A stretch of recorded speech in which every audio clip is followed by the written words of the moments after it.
Santapan Harian Kamis 6 Januari 2022.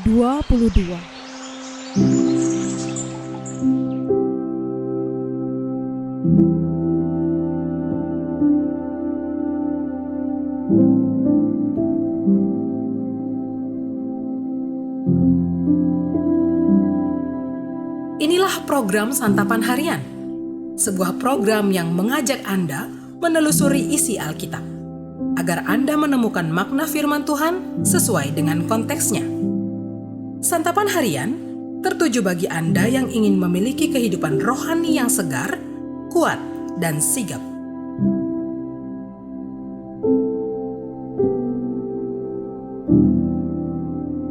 Hari ini kita akan membaca 1 Raja-Raja pasalnya yang ke-16, ayat yang ke-8 hingga ayatnya yang ke-34. Namun kita akan membacanya di ayat ke-8 hingga ayatnya yang ke-28. Sebelumnya, mari kita berdoa. Kami membuka hati kami untuk sabda-Mu ya Kristus. Bersabdalah bagi kami. Dalam terang sabda-Mu, ya Yesus Kristus, kami memohon. Amin. 1 Raja-Raja 16 ayat 8 sampai 28. Dalam tahun ke-26 zaman Asa, Raja Yehuda, Ela anak Baesa menjadi raja atas Israel di Tirza. Ia memerintah 2 tahun lamanya. Zimri, pegawainya yang menjadi panglima atas setengah dari pasukan kereta, mengadakan persepakatan melawan dia. Ketika ia minum-minum sampai mabuk di Tirza, di rumah Arza yang menjadi kepala istana di Tirza, datanglah Zimri lalu membunuh dia dalam tahun ke-27 zaman Asa Raja Yehuda, dan ia menjadi raja menggantikan dia. Pada waktu ia menjadi raja itu, segera sesudah ia duduk di atas tahtanya, ia membunuh seluruh keluarga Baesa. Tidak ada seorang laki-laki pun daripadanya yang ditinggalkannya hidup, juga kaumnya dan teman-temannya. Demikianlah Zimri memunahkan seluruh keluarga Baesa sesuai dengan firman Tuhan yang diucapkannya kepada Baesa dengan perantaraan Nabi Yehu. Oleh karena segala dosa yang telah dilakukan Baesa dan Ela anaknya, yang mengakibatkan orang Israel berdosa pula, sehingga mereka menimbulkan sakit hati Tuhan Allah Israel dengan dewa-dewa kesia-siaan mereka. Selebihnya dari riwayat Ela dan segala yang dilakukannya, bukankah semuanya itu tertulis dalam kitab sejarah Raja-Raja Israel? Dalam tahun ke-27 zaman Asa, Raja Yehuda, Zimri menjadi raja. Ia memerintah 7 hari lamanya di Tirza, sedang rakyat berkemah mengepung Gibeton yang termasuk wilayah orang Filistin. Setelah rakyat yang berkemah itu mendengar orang mengatakan, Zimri telah mengadakan persepakatan dan ia pun telah membunuh raja, maka pada hari itu juga di tempat perkemahan seluruh Israel menobatkan Omri, panglima tentara, menjadi raja atas Israel. Kemudian Omri dengan seluruh Israel maju dari Gibeton dan mereka mengepung Tirza. Segera sesudah Zimri melihat bahwa kota itu telah direbut, masuklah ia ke dalam puri istana raja, lalu membakar istana raja itu, sedang ia sendiri ada di dalamnya, dan ia mati. Oleh karena dosa-dosa yang telah dilakukannya dengan melakukan apa yang jahat di mata Tuhan, serta hidup menurut tingkah laku Yerobeam dan menurut dosa Yerobeam yang mengakibatkan orang Israel berdosa pula. Selebihnya dari riwayat Zimri dan persepakatan yang diadakannya, bukankah semuanya itu tertulis dalam kitab sejarah Raja-Raja Israel? Pada waktu itu bangsa Israel terbagi 2. Sebagian dari bangsa itu mengikuti Tibni bin Ginat dan bermaksud mengangkat dia menjadi raja, dan sebagian lagi mengikuti Omri. Tetapi rakyat yang mengikuti Omri lebih kuat daripada rakyat yang mengikuti Tibni bin Ginat. Sesudah Tibni mati, maka Omri menjadi raja.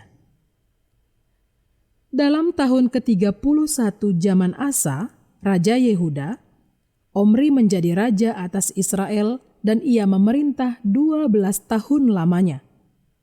Di Tirza ia memerintah 6 tahun lamanya.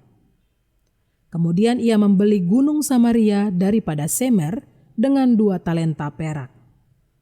Ia mendirikan suatu kota di gunung itu dan menamainya Samaria, menurut nama Semer, pemilik gunung itu. Omri melakukan apa yang jahat di mata Tuhan, dan ia melakukan kejahatan lebih daripada segala orang yang mendahuluinya. Ia hidup menurut segala tingkah laku Yerobeam bin Nebat dan menurut dosa Yerobeam yang mengakibatkan orang Israel berdosa pula, sehingga mereka menimbulkan sakit hati Tuhan Allah Israel dengan dewa-dewa kesia-siaan mereka.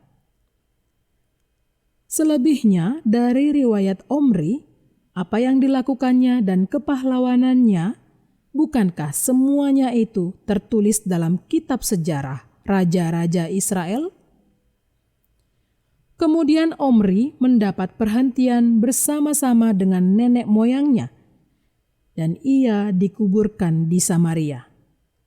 Maka Ahab, anaknya, menjadi raja menggantikan dia.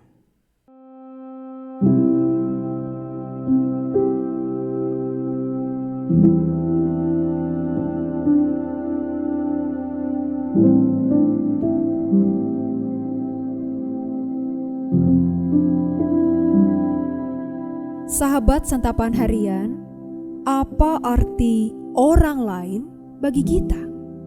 Setiap relasi menyingkapkan makna orang lain bagi diri kita. Demikian juga Israel. Kerajaannya rapuh, rajanya berganti-ganti dalam waktu yang singkat. Bahkan ada raja yang menjabat hanya seminggu. Hal itu disebabkan oleh pola relasi yang rapuh. Orang tidak bisa mempercayai sesama, bahkan keluarganya sendiri. Orang lain adalah pendukung atau penghalang tercapainya keinginan diri. Ela mendapat perlakuan seperti yang ayahnya perbuat terhadap raja sebelumnya. Ela dibunuh oleh pegawainya, yaitu Zimri. Ela bukanlah raja yang baik, sebab ia memperlakukan tentaranya hanya sebagai alat kekuasaan. Setelah menjadi raja, Zimri membunuh seluruh keluarga Baesa, seluruh laki-laki, juga kerabat dan teman-temannya. Mereka adalah penghalang dan ancaman baginya. Selanjutnya Zimri dikudeta oleh Omri, sebab pangkat Zimri lebih rendah ketimbang Omri. Pada saat itu raja dipilih berdasarkan keturunan atau pemimpin tertinggi militer. Selanjutnya rakyat menjadi terbelah. Sebagian mendukung Tibni, yang lain mendukung Omri. Pertempuran terjadi. Tibni dan pengikutnya berhasil ditumpas sehingga Omri menjadi raja. Omri membuat ketentuan yang mengharuskan umat menyembah patung yang dibuat Yerobeam dan melarang mereka pergi ke Yerusalem untuk beribadah di bait suci.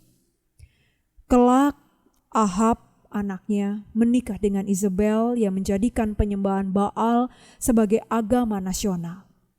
Agama ini memiliki kultus menjadikan anak kandung sebagai kurban persembahan untuk membujuk dewa mengabulkan permohonannya. Tanpa sadar, pola itu juga diterapkan dalam relasi dengan Allah. Allah dijadikan pihak yang mengabulkan semua keinginan. Jelas bahwa pola relasi yang memperalat pihak lain itu sangat kerdil dan juga rapuh. Relasi seperti itu tak akan bertahan lama, sebab ketulusan, pengorbanan, niat baik, pengabdian, rasa hormat, sikap mengutamakan orang lain, komitmen serta kesetiaan mustahil tumbuh di dalamnya. Apapun yang kita bangun tidak akan kokoh tanpa relasi yang kokoh pula. Mari kita berdoa. Bapa di surga, mampukanlah kami untuk senantiasa bertutur dan bersikap penuh kasih kepada sesama, sehingga kami memiliki relasi yang terikat dengan kesetiaan dan cinta kasih Kristus. Di dalam cinta-Mu, ya Kristus Yesus, kami berdoa. Amin.